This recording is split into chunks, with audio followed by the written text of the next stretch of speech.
God's love. And so this morning, as we gather by staring at a screen, our incarnational, in the flesh gatherings have been temporarily replaced by digital community. Our anxieties and stress levels are way up because of the uncertainty, the fear, and the reality of what we face as citizens of planet Earth. The pangs and groanings of our neighbors and of creation are not the pangs and groanings of death. They are birth pangs. They are the pains of labor, of something being born that is new.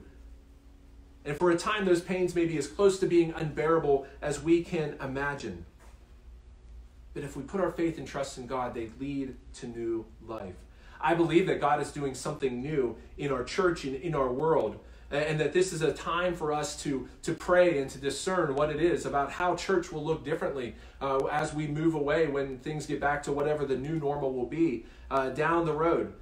I believe that God is decentralizing our community, that we not see ourselves here in this building, that we begin to see ourselves even more, especially in the West and in America, as the body of Christ mobilized to go out into the world. As we think about our neighbors and those in our neighborhoods, the church that is at Avenue Church resides in Woods Haven and all in the Orchards and in Shawnee Acres and what other neighborhoods there are, that we are the church in those places. There is something new being born. That church is not some place we go, it is a life that we live. And while we can cancel the gatherings for worship, we cannot cancel living as the church, because the church is the body of Christ. While we can cancel our different worship services, no one can cancel living out faith, hope, and love. And that social distancing cannot distance us from God, because Paul says nothing can separate us from the love of God.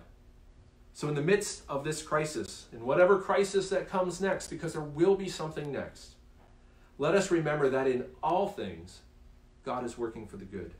That God has a purpose and a plan.